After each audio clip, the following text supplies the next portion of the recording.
हमेशा याद रखिएगा, दुनिया भले धोखा दे सकती है आपको, सरस्वती कभी धोखा नहीं देगी, कभी नहीं। इसलिए आप ईमानदारी से पढ़िए, ईमानदारी से। मजबूरी बस अगर आपको यहाँ से जाना भी पड़ा ना तो ज्यादा देर आप रुकिएगा नहीं। आपको पढ़ाई में वो ताकत होती है कि निचले पावदान पर रखिएगा ना तो टॉप पे जा सकते हैं। इसलिए नहीं, आप कभी प्लान मत बनेगा, जो पढ़ना पढ़ लो, तुरंत पढ़ लो। तो जीवन में अगर आपके साथ बहुत तकलीफ आ रही है, बहुत खतरनाक स्थिति में फंस गए हैं, तो समझिएगा कि आप बहुत खतरनाक हीरो हैं। ऊपर वाले ने आप ही को ये जिम्मेदारी दिया है, क्योंकि जिस कंधों में बोझ उठाने की क्षमता नहीं होती है, मालिक उन कंधों पर उतना बोझ रखता ही नहीं। तो बहुत समस्या है, तो घबरा के डिप्रेशन में नहीं जाना है, खुद को समझाना, बहुत बहादुर रहे हो। बाप के पैसा से सजना धजना अच्छी बात नहीं है। अपने पैसा से पिताजी को ले जाइए, पापा आज अपने पसंद से कपड़ा खरीदिए, हम ले जाते हैं आपको। समझ में आएगी नहीं? Stop listening to too much motivation. Stop listening to too much shorts, reels. Stop listening to random quotes and all. They are not going to change your life. वो नहीं बदलेगी भाई तेरी जिंदगी।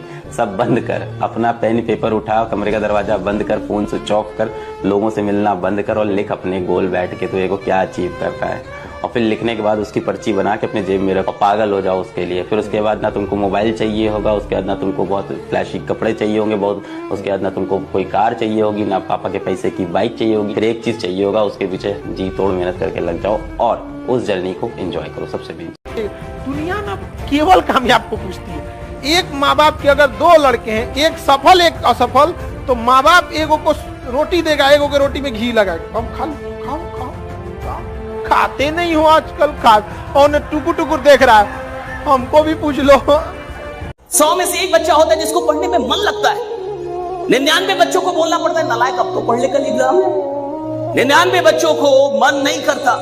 जीवन का आधा हिस्सा मजबूरी से काम करते हुए गुजरता है, और कई लोग जब नौकरियों में आते हैं तो भी मजबूरी से नौकरी करते हैं, दुकान खोलते हैं मजबूरी में खोलते हैं, धंधा कर रहे हैं मजबूरी में कर रहे हैं, यहां तक कि साला शादी भी की तो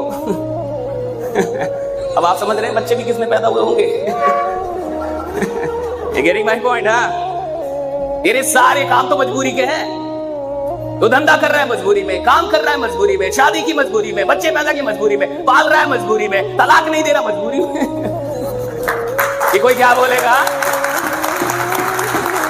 देखो, इतिहास वो नहीं बनाते जो मजबूरी में काम करते हैं, इतिहास वो बनाते जो मोहब्बत में काम करते हैं, जो मोहब्बत से काम करते हैं, मोहब्बत से काम करते हैं।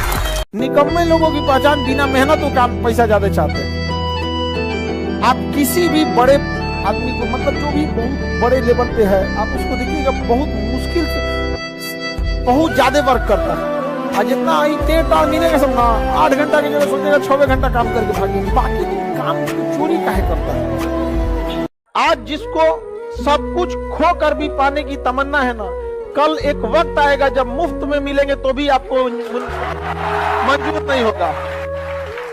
जिस दिन आपको अपने साथ रहना अच्छा लगने लग जाएगा ना, जिस दिन आपको बाहर की खिड़कियां देखने का मन नहीं करेगा, अंदर की खिड़कियां मन करने लगेगा देखने का, उस दिन आप पाएंगे कि ये काम तो बहुत बड़ा सुख है, ये दुख नहीं है, बहुत बड़ा सुख है। बुद्ध को, महावीर को, इन सबको अपने पूरे समाज से दूर भागना पड़ता था एकांत में, ताकि वो खुद को समझ सके, रियलाइज कर सके।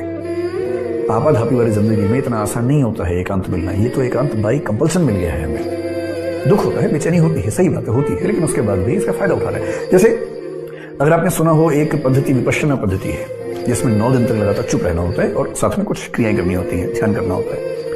मैं तो अब तक उसमें नहीं जा पाया हूं, लेकिन मेरे जो मित्र वहां गए, 2-3 बार गए, मैं उनसे पूछता हूं तो वो एक बात हमेशा कहते हैं कि वहां जाएंगे तो फोन भी आपसे।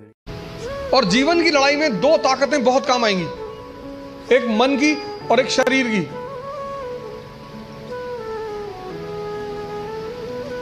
तुम जब भी ऊपर उठोगे तो ये ग्रेविटी तुम्हें नीचे खींचेगी ना, ऐसा समाज की ग्रेविटी है। हम जब आईएएस की तैयारी करने गए तो हमारे गांव में हर आदमी, मतलब एक साहब तो हंसना शुरू किया उन्होंने, और हंसते हंसते गिर गए वो। उन्होंने हमसे पूछा दिल्ली क्यों जा रहे हो? अब मेरा दिमाग खराब था, मैंने कह दिया मैं आईएएस की तैयारी। बोले आईएएस? फिर वो हंसने लगे और हंसते हंसते वो गिर गए। और उस हंसी का इतना रोल रहा मेरे जीवन में, मतलब उस हंसी ने मुझे एकदम मजबूत कर दिया था कि अब आईएएस ही बनना है। उस दिन मुझे एहसास हुआ कि महाभारत क्यों हुई। जब भी ऐसा लगे जीवन में कि जीवन हाथ से निकलता है, तो हमेशा ध्यान रखना है कि आपसे बहुत बुरी स्थिति में लोग आपसे बहुत अच्छा कर रहे हैं, और अच्छी स्थिति में होने के बाद एंजाइटी डिप्रेशन में चले जाना, इसका मतलब हमने उन चीजों की कद्र नहीं की जो मिली हुई है, और जो नहीं मिला उस पर फोकस इतना ज्यादा कर लिया जितना करने की जरूरत नहीं थी।